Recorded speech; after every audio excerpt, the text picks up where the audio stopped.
Hello दोस्तों, स्वागत है आपका आपके अपने यूट्यूब चैनल पर।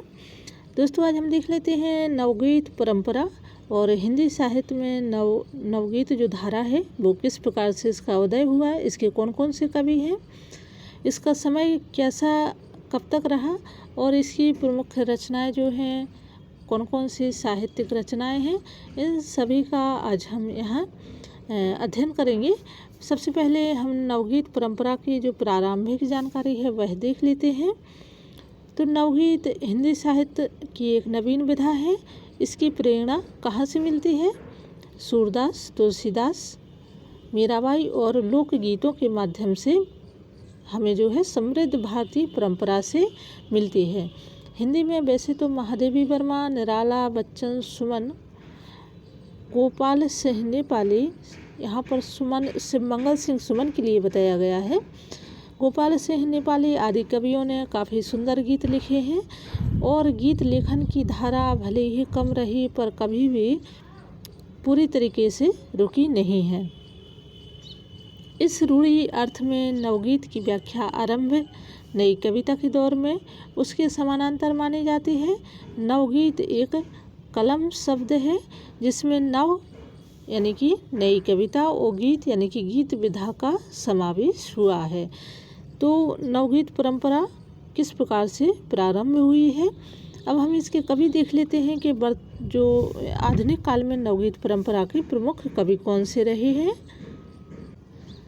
नवगीत परंपरा के प्रमुख कवि रहे हैं सूर्यकांत त्रिपाठी निराला, राजेंद्र प्रसाद सिंह, ठाकुर प्रसाद सिंह, शांति सुमन, महेश्वर तिवारी, सुभाष वरिष्ठ और कुमार रविंद्र जो है नवगीत परंपरा के प्रमुख कवि माने गए हैं। दोस्तों, नवगीत परंपरा के कई ऐसे महत्वपूर्ण प्रश्नोत्तर हैं तो उनका हम यहाँ अध्ययन कर लेते हैं।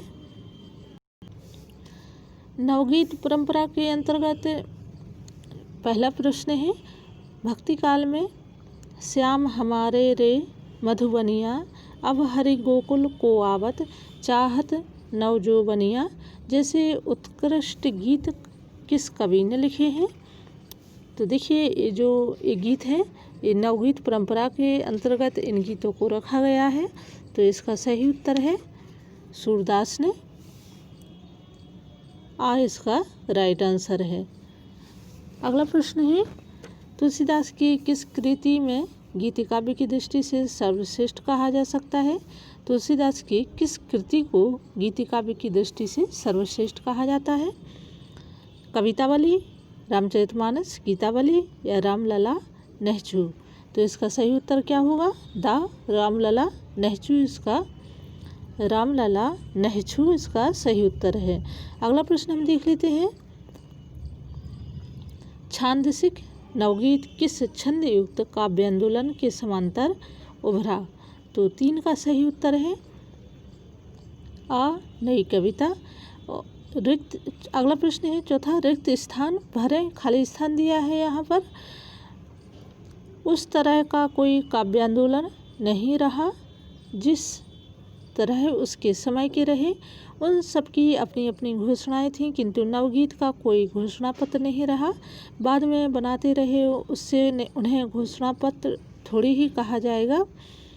जहाँ ये समस्त काव्य आंदोलन बौद्धिक धारणाओं से प्रेरित प्रवर्तित रहे वहाँ यह काव्य विधा जीवन के सामयिक और सार्वभौम यथार्थ से जुड़कर आज के सुख दुख और राग विराग उजास विषाद के साथ रही।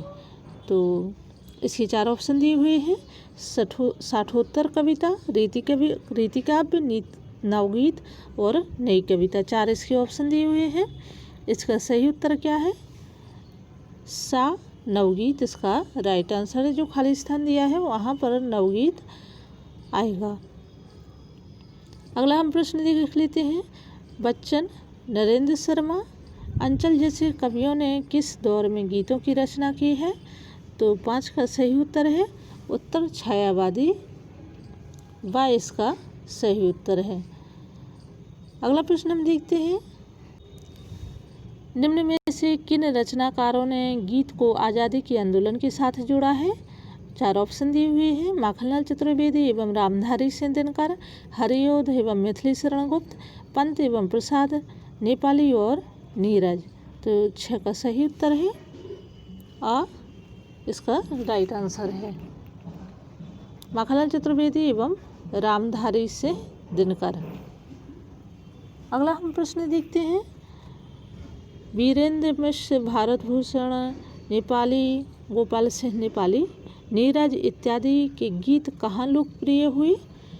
और 4 ऑप्शन दिए हुए हैं। आ नाटकों में, पाठ्य पुस्तकों में, सा कवि सम्मेलनों के मंच पर और द नेताओं के बीच।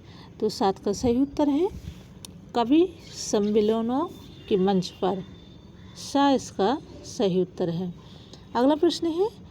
शील, शिवमंगल सिंह सुमन, डॉक्टर रामविलास शर्मा, नागार्जुन, केदारनाथ अग्रवाल, त्रिलोचन, शैलेंद्र इत्यादि ने प्रगतिशील रुझाने वाले गीत कैसे गीत लिखे हैं? अगीत, लोकगीत, जनगीत या रोमानी गीत। तो 8 का सही उत्तर क्या है? इसका राइट आंसर है सा जनगीत, इसका सही उत्तर है। अगला हम प्रश्न देख लेते हैं। अज्ञेय गिरजा कुमार माथुर, धर्मवीर भारती, भवानी प्रसाद मिश्र, सर्वविश्वविद्यालय सक्सेना किस रुझान के गीत लिखे हैं? और यहाँ पर 4 ऑप्शन दिए हुए हैं। प्रयोगवादी, क्रांतिकारी, कृषक और श्रमिक। आप भी इसका सही उत्तर लगाते जाइए। 9 का राइट आंसर है प्रयोगवादी। ये जो कवि हैं ये प्रयोगवादी कवि रहे हैं। अज्ञेय गिरजा कुमार माथुर, धर्मवीर भारती, भवानी प्रसाद मिश्र, सर्वविश्वविद्यालय सक्सेना ये जो है सप्तक के कवि भी, तार सप्तक के कवि रहे हैं। नेक्स्ट क्वेश्चन है। रिक्त स्थान भरें। और प्रश्न है नई कविता से खाली स्थान दिया हुआ है कि पृथकता यही थी कि नई कविता जहाँ सूक्ष्मतम, अमूर्त अथवा निजी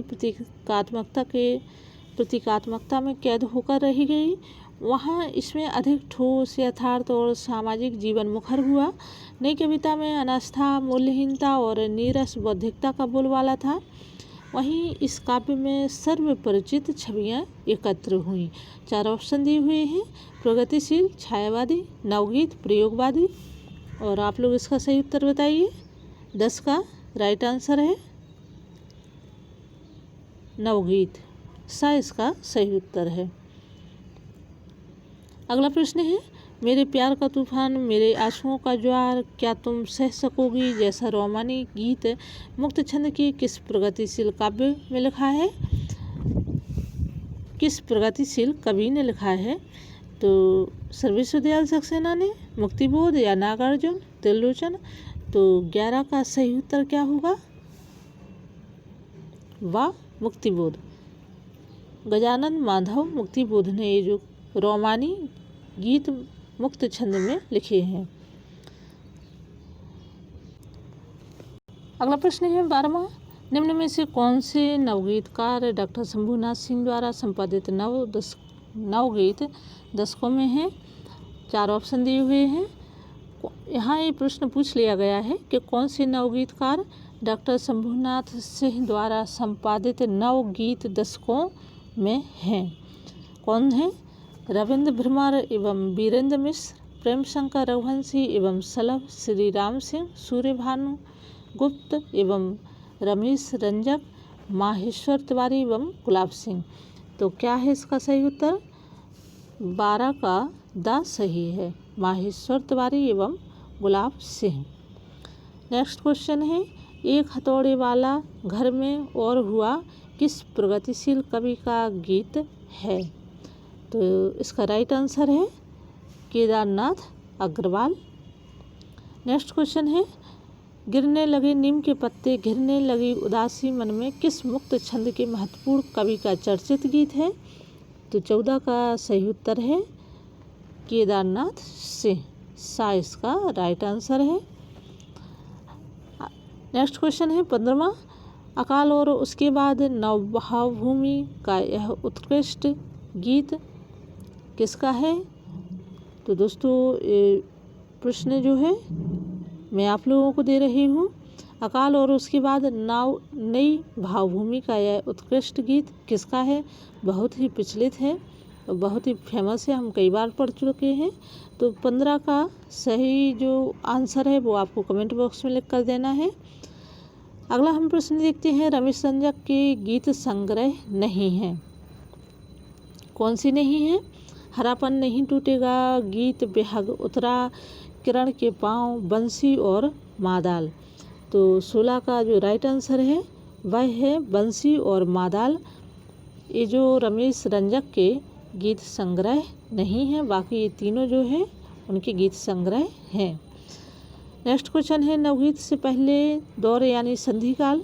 संधिकाल का यहाँ समय बताया है 1947 से 1960 के बीच। रामेश्वर शुक्ल अंचल के गीत किस आस्वाद के हैं? तो इसका क्या है सही उत्तर? 17 का लोक रंग आ इसका राइट आंसर है। नेक्स्ट क्वेश्चन है, नवगीत दशक किसने संपादित किए? तो 18 का सही उत्तर है डॉक्टर शंभुनाथ सिंह। ये मोस्ट इम्पोर्टेंट प्रश्न है आपकी परीक्षा की दृष्टि से। नवगीत दशक जो है, जिस प्रकार से तार सप्तक प्रयोगवादी युग में प्रकाशित हुई, उसी प्रकार से नवगीत परंपरा में नवगीत दशक नाम से जो है इसका संपादन होने लगा था। अगला हम प्रश्न देख लेते हैं, फुर फुर उड़ी फुहार, अलक हम मोती छाए री, खड़ी खेत के बीच किसानन कजरी गाए री, झरझर झरना झरे आज मन प्राण सराए री, कौन जन के पुण्य री ऐसे शुभ दिन आए री, एक सुहागिन गात मुदित मन साजन परसे री, पीवे फूटे आज प्यार के पानी बरसे री। यह वर्षा आगमन का उत्सव गीत किस प्रयोगवादी कवि का है? तो दोस्तों यहाँ पर 4 ऑप्शन दिए हुए हैं, भारतभूषण अग्रवाल, भवानी प्रसाद मिश्र, केदारनाथ सिंह और केदारनाथ अग्रवाल। तो 19 का जो है सही उत्तर क्या है? वाह, भवानी प्रसाद मिश्र इसका राइट आंसर है। नेक्स्ट क्वेश्चन है, आंचल से छू तुलसी की थाली, दीदी ने घर की डिबरी वाली, जमुहाई ले लेकर उजियाली, जा बैठी ताकों में, घर भर के बच्चों की आंखों में, धीरे धीरे उतरी शाम। नई कविता के किस कवि ने यहाँ शाम को एक जीवंत बिंब में बदल दिया है? तो 20 का सही उत्तर है धर्मवीर भारती शाह इसका राइट आंसर है। नेक्स्ट क्वेश्चन है, धान उगेंगे कि प्राण उगेंगे, उगेंगे हमारे खेत में, आना जी बादल जरूर, चंदा की बांधेंगी कलियां, सूरज को सूखी रेत में, आना जी बादल जरूर, बादलों का यह स्वागत किसका है? तो 21 का सही उत्तर है केदारनाथ अग्रवाल का।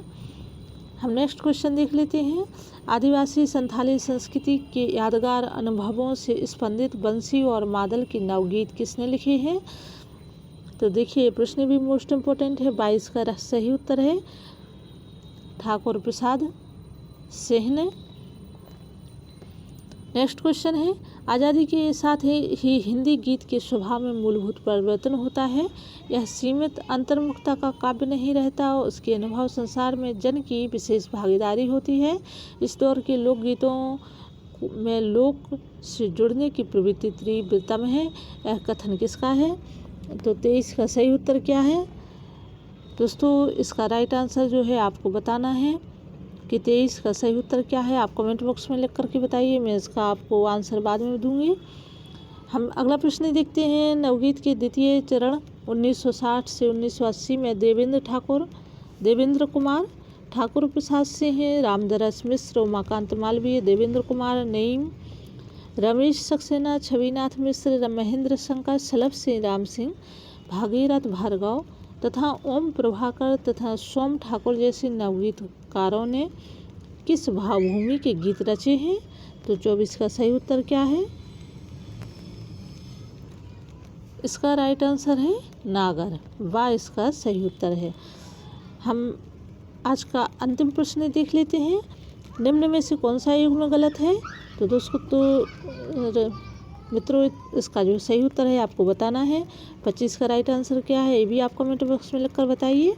आज के लिए प्रश्न इतने ही, आपकी परीक्षा की दृष्टि से बहुत ही उपयोगी हैं, तो आप लोग पढ़िए, आगे बढ़िए। धन्यवाद।